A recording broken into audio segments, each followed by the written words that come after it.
I made quite a few videos about the poetry of Cao Cao and his son Cao Zhi.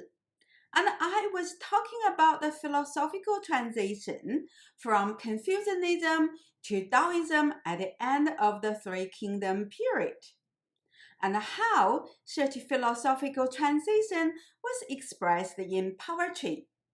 Confucianism was not the state ideology at the beginning of the Han Dynasty, but it gradually obtained the support from the royal family, especially during the reign of Han Wudi, or the martial emperor of Han, Liu Che, the seventh emperor of the Han, from 141 to 87 BCE.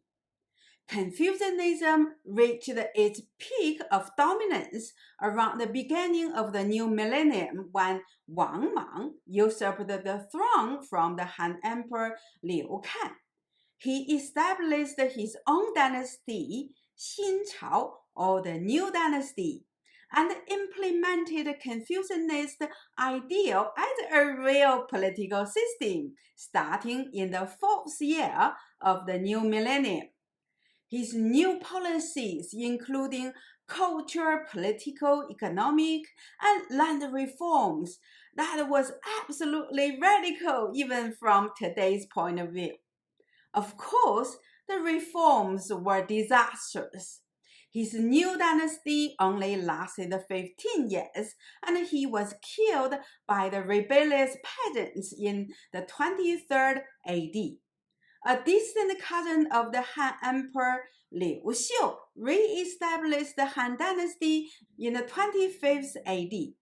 This is what we know as the Eastern Han Dynasty, which lasted another 200 years. During the 200 years of the Western Han Dynasty, Confucianism gradually became the dominant ideology, and more Confucian scholars were appointed as high-rank officials. However, in the following 200 years of Eastern Han, Confucianism was seriously challenged from time to time. Gradually, Confucian scholar officials first lost their power to the relatives of the empresses and then to the eunuchs. By the time of the Three Kingdom period at the 3rd century AD, Confucianism as a state ideology was at its last breath. In my video about Cao Cao, I mentioned that he was not a believer of Confucianism, although he still stuck to the Confucian rhetoric as shown in his poem. But that is it, only the rhetoric. The fact that he chose his older son, Cao Pi, the cunning politician, rather than Cao Zhi, the talented Confucian scholar, showed that he had completely abandoned the Confucianism as the state ideology. From what I can gather from the limited historical record, it seemed that the struggle between the two princes was not just power struggle, but also an ideological fight. And this struggle was deadly. Not only many scholars who supported Cao Zhi, such as Yang Xiu, Kong Rong, and many others, were executed by Cao Cao. Even Cao Zhi's wife was executed by Cao Cao. She was from a powerful aristocrat family, and of course, her family also supported Cao Zhi, and her uncle Cui Yan, a high-ranked official, was executed in 216 AD. Cao Zhi was often portrayed as a drunken poet and a useless scholar in historical drama and stories. This was rather unfair and inaccurate. We don't know whether Cao Zhi was a great general like his father, but we do know that his father Cao Cao consulted him about military strategy when he was fighting along with Cao Cao.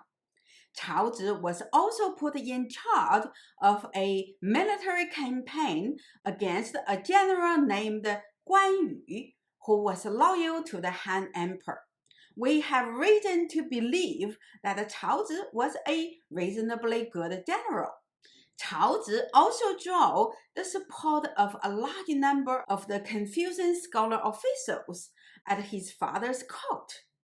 However, I suspect that the reason his father did not choose him as the heir was not that he was not good enough to be the crown prince, but that Cao Zhi believed in Confucianism, hence his loyalty to the Han Empire. Cao Zhi's faith in Confucianism was clearly expressed in his poetry as well as his action. He not only openly expressed his loyalty to the Han Empire, but also in his action of refusing to fight against Guan Yu, who was loyal to the Han Empire. When his brother Cao Zhi forced the last Han emperor abdicated the throne, Cao Zhi put on a mourning gown and cried out loud to mourn the ending of the great Han Dynasty. Even after Cao Zhi was stripped of all his office, he dedicated himself to studying Confucian classics. He was a true believer of Confucianism. His tragedy was not just his own failure as a prince, but also the failure of Confucianism as a state ideology. I'm Dr. Gao, a philosopher obsessed with poetry. I make videos about classical Chinese poetry, philosophies, and traditional Chinese medicine. Please click the like button and subscribe my channel so that I can provide more high-quality videos for you. I also offer one-to-one online lessons on these subjects. So if you would like to read original Chinese text with me, please contact me. Here's my email address. Thanks for watching my video. I'll see you next time.